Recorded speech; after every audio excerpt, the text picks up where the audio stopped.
Hello everyone, welcome back to my YouTube channel. এই চ্যানেলৰ জৰিয়তে মই ক্লাস 9 ৰ পৰা 12 আৰু যিবিলাক ষ্টুডেন্টছে কম্পিটিটিভ এক্সামছ প্ৰিপেয়াৰ কৰি আছে তেওঁলোকৰ বাবে ইংলিছৰ ইজি টু আন্ডাৰষ্টেণ্ড লেসনছ খিনি লৈ আহো আৰু আজি স্পেশালি মই এইচএস সেকেন্ড ইয়াৰৰ অল্টাৰনেটিভ ইংলিছৰ এটা খুব ধুনীয়া পয়েম মই আপোনালোকৰ কাৰণে লৈ আহিছো আৰু এই পয়েমটোত মই পয়েমটো এক্সপ্লেইন কৰাৰ লগতে তাৰ কি থিমছ আৰু পয়েটিক ডিভাইস খিনিও তোমালোকক কৈ দিম যোনটো পৰা তোমালোকে যিকোনো কোৱেশ্চনছ এক্সামৰ কাৰণে প্ৰিপেয়াৰ কৰিব পাৰিবা। তো এই ভিডিওটো একদম তোমালোকৰ কাৰণে এক্সামৰ প্ৰিপাৰেচনৰ কাৰণে ওয়ান স্টপ সলিউশন আৰু এইটো চাই ললে এই পয়েমটো ৰিগাৰ্ডিং কোনো কোৱেশ্চনছে তোমালোকৰ নাথাকিব। তো আজল আমি ভিডিওটো স্টাৰ্ট কৰো। Okay, so আজি আমাৰ পয়েন্ট টু হল উইলিয়াম বাটলাৰ ইয়েটছে লিখা lake isle of Innisfree alternative English second ইয়াৰৰ পয়েম এটা আৰু ই ক্লাস 9 তো আছে। তো ক্লাস 9 ৰ ষ্টুডেন্টস কিনিও এই পয়েমটো চাব পাৰে এক্সপ্লেনেশনৰ কাৰণে। সো আমি পয়েমটো পঢ়াৰ আগতে আমি উইলিয়াম বাটলাৰ ইয়েটছৰ বিষয়ে অকমান জানি লওঁ। তো William Butler Yeats was born in Dublin। তেখেতৰ জন্ম হৈছিল ক'ত? ডাবলিনত জন্ম হৈছিল। ওকে, in 1865 কেতিয়া জন্ম হৈছিল? 1865 ত জন্ম হৈছিল। He is one of the greatest figures of 20th century. 20th century তেখেতৰ কি বুলি কোৱা হয়? Greatest figure বুলি কোৱা হয়, literary figure বুলি কোৱা হয়। An Irish by birth, Yeats was renowned poet and playwright. So তেখেত এজন poet ও আছিল লগতে কি আছিল? Playwright ও আছিল। That means in spite of being writing poetry, he also wrote many famous dramas as well. His first collection of poetry named Crossways, তেখেতৰ প্ৰথম collection poetry হিটোৰ নাম আছিল Crossways, যোনটো পাবলিশ হৈছিল 1889 ত। And some of his more popular poems are mentioned below. যেনেকুৱা তেখেতৰ এটা poemৰ নাম হ'ল The Wind Among the Reeds, published in 1899. Next is The Wandering of Oisin and the Other Poems, published in 1889. Michael Robertis and the Dancer, published in 1920. The Tower, published in 1928, and The Winding Stair, published in 1933. So these are some of the important names of his famous work. He was deeply influenced by Irish movement and a revolutionary named Morgan. So তেখেতৰ life to তেখেতৰ writings বিলাক mostly influence হয় এই দুটা কারণত। Okay, first one is the Irish movement. There was an Irish movement going on at the time and it influenced his writing, it influenced his poetry. And second one is an important figure, please do remember it, Morgan. There is a woman called, activist called Morgan, and that Morgan is also known as the muse of W.B. Yeats. William Butler Yeats or muse বুলি কোৱা হয়। Muse means inspiration behind his most of the poetry. Had a strong influence on his literary and political inclination. So তেখেতৰ literary and political যোনটো inclination আছিলে, political যোনটো opinion আছিলে, তাতে এই দুটা বস্তুৱে বহুতখিনি প্ৰভাৱ পেলাইছিলে। Yeats was awarded Nobel Prize in Literature for his always inspired poetry, which in highly artistic form gives expression to the spirit of the whole nation. And তেখেতক Nobel Prize ও দিয়া হৈছিল for his beautiful expression of poetry karne. Okay, so that is all about William Butler Yeats. So let us now talk about the poem. Okay, so Lake Isle of Innisfree. Now what does this title suggest? So lake, you know, is a water body, natural water body, pond formed naturally. Isle means island. Okay, and Innisfree is the name of the island which is situated in the middle of a lake or majot situated thoka he island tur naam asile ki Innisfree. So here the poet is talking about that place Innisfree and his desire to go there in search of peace. So let us read the poem. I will arise and go now and go to Innisfree. So poet is thinking that one day he will arise, he will wake up and he will start his journey to the place called Innisfree. Kot jabo tekhet? Innisfree jabo. Edin ratipuwa hui uthibo, uthi kine tekhete nijo journey to start koribo kuntu thai loi? Innisfree loi. And a small cabin built there of clay, wattles made. And after reaching at Innisfree, he will make himself a cabin. Cabin means here refers to house. He will make a small house and that house will be made of what? Clay.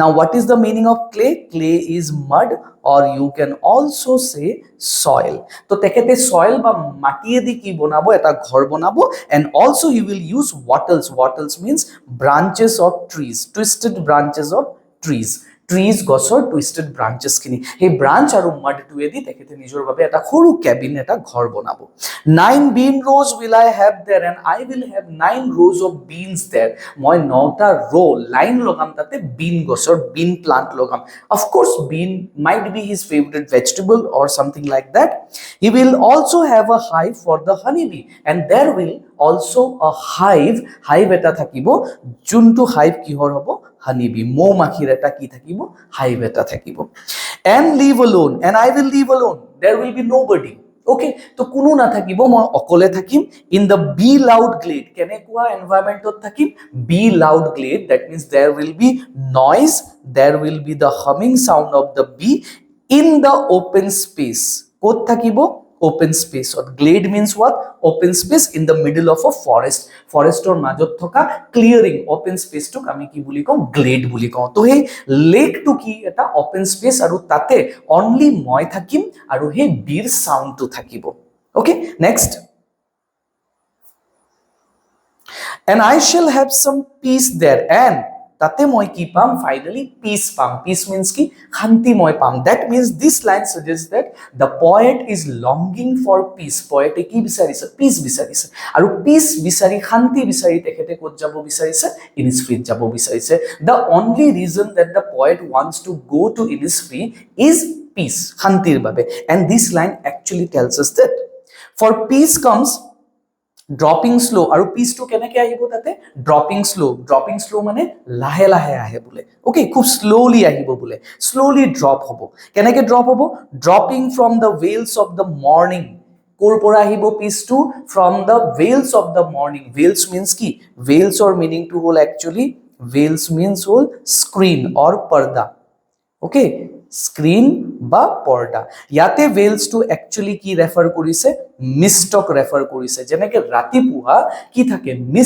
মিষ্টৰ covering এটা থাকে মিষ্টৰ চাদৰ এটা থাকে কুঁৱলী দি ঢাকি থাকে তো সেই কুঁৱলীটোৰ যেতিয়া মানে গুছি যাব নোহোৱা হৈ যাব আৰু যেতিয়া ৰাতিপুৱা হ'ব মৰ্নিং হ'ব তেতিয়া সেই মৰ্নিংটোৱে মোক কি দিব পিচ দিব that morning will be very peaceful next to where the cricket sings and there will be insects there will be song there will be sound of cricketor sound থাকিব only their midnights all a glimmer আৰু ৰাতিবোৰ কেনেকুৱা হ'ব ৰাতিবোৰ খুব bright হ'ব খুব sparkling হ'ব with all the stars shining in the dark sky ৰাতি স্কাইত কি কৰিব stars বিলাকে গ্লিমাৰ কৰিব শাইন কৰিব noon a purple glow আৰু noon tour glow to কেনেকুৱা হ'ব purplish হ'ব okay সূৰ্যৰ পোহৰটো কেনেকুৱা হৈ যাব নুনত purplish হ'ব an evening full of the linnet's wings আৰু eveningত কি আহিব linnet bird linnet is a name of a bird okay hey bird কি কৰিব entire surrounding to area to কি কৰিব ঢাকি ৰাখিব কভাৰ কৰিব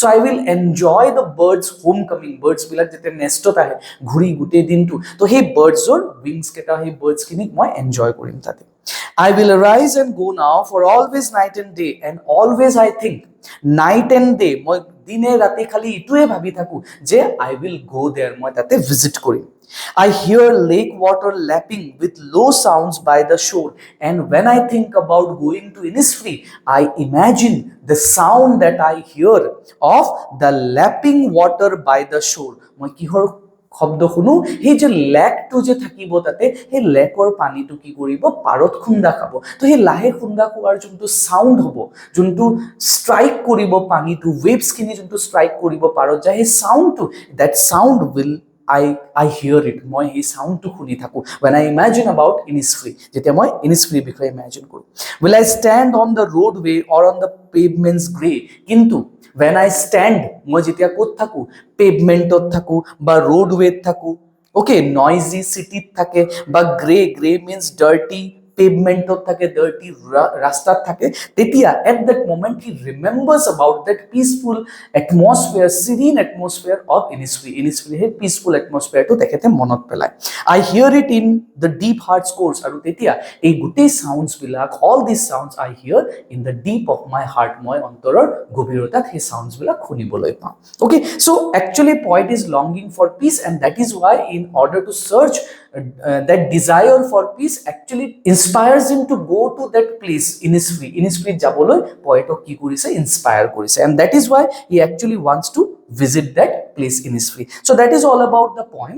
Now let us talk about the key themes that the poet is trying to explore through the poem. Okay, a poems or themes kiti apnalok tumalokor exams or karone khube important hobo. First theme is peace and solitude. To the desire for peace and solitude, poet ki bicharise peace bicharise. The poet longs for quiet peaceful life away from the noise of the city. To city noise or pora durot dekhete eta shantimoy quiet eta thai bicharise. Next, harmony with nature. The poet imagines a simple life close to nature. Poet actually kenuka life bicharise nature or logot closeness বিচাৰিছে নেচাৰৰ ওচৰত থাকি তেখেত জীৱনটো spend কৰিব বিচাৰিছে য'ত তেখেতে কি কৰিব গাৰ্ডেনিং কৰিব য'ত তেখেতে কি কৰিব বিজৰ সাউন্ড শুনিব বাৰ্ডছৰ সাউন্ড শুনিব এণ্ড ইনসেক্টৰ সাউন্ড বিলাক শুনিব and enjoying the natural beauty আৰু নেচাৰেল বিউটিটো এনজয় কৰিব তো একচুয়ালি নেচাৰটো কেনেকুৱা পিসফুলি কেনেকুৱা সব বস্তু বেলেন্স কৰি থাকে আৰু সেই বেলেন্স কৰি থকা বস্তুখিনি যে কিমান বিউটিফুল সেই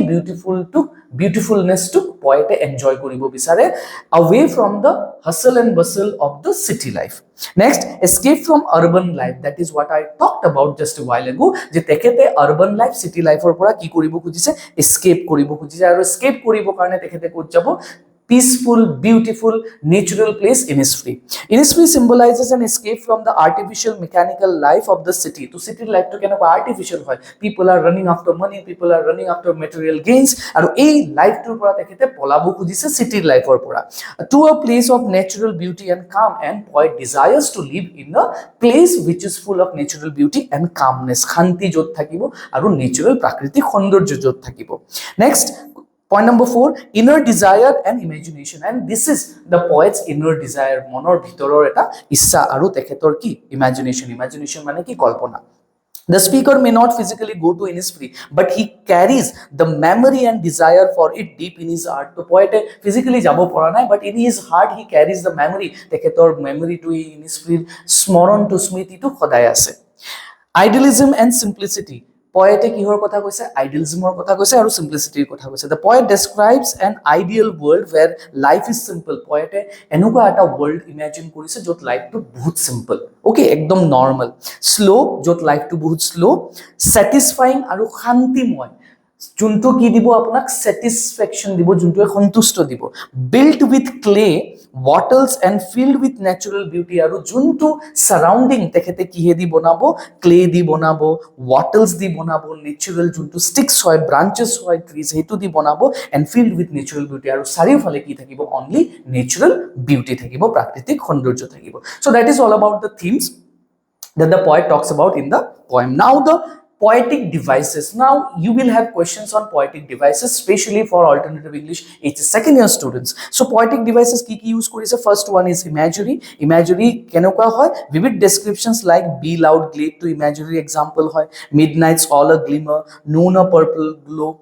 All these are the imagery. Eta image create kore amar monot, eta sobi create kore, okay, to hetuk imagery boli koise. Alliteration means repetition of the same sound again and again in the same line. Eta line hote jetia eta sound consonant sound to ba jikono eta sound bare bare repeat hoy tak ami alliteration boli kau. For example, lake water lapping with low sounds, yate L sound to L sound to repeat hoise. So that is an example of alliteration. Next, repetition. Repetition means when a line or phrase is repeated throughout the poem many times, that is called repetition. Yate kuntu line repeat hoise, I will arise and go now. So this is an example of repetition. Assonance is repetition of vowel sounds. Jetia vowel sounds bilak repeat hobo bare bare tak ami ki boli kau assonance boli kau. So meaning to moi koi disu, just remember the meaning of these poetic devices. Now here the example of assonance is here, I hear lake water lapping. To yate a word to bare bare ki hoise repeat hoise, okay. Next, symbolism. Innisfree symbolizes peace, simplicity and natural living. Symbolic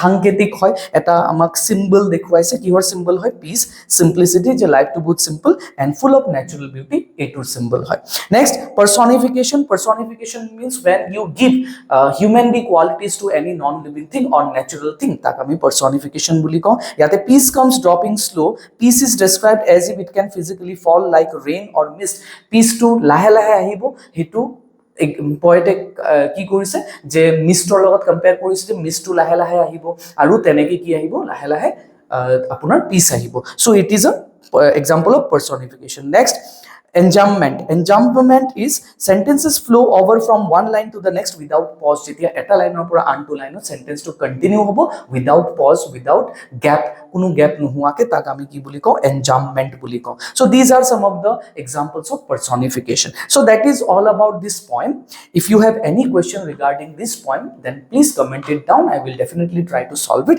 আৰু তোমালোকে এই ভিডিওটোত এই গুটেখিনি মই যিখিনি পঢ়ালো তাৰ copy to pdf ফৰ্মত তোমালোকে মোৰ টেলিগ্ৰাম চেনেলত পাই যাবা টেলিগ্ৰামৰ লিংকটো ইয়া কিউআৰ কোডটো তোমালোকৰ স্ক্ৰিনত ফ্ল্যাশ হৈ আছে স্ক্যান কৰি তোমালোকে মোৰ টেলিগ্ৰামৰ চেনেলটো জয়েন কৰি লবা আৰু যদি এনেকুৱা ইনফৰমেটিভ ভিডিও আৰু লাগে অল্টাৰনেটিভ ইংলিশৰ এবাৰ এইচএস এক্সাম প্ৰিপাৰেচনৰ কাৰণে then please do subscribe my channel and do share it among your friends and thank you so much for all your love and watching patiently throughout thank you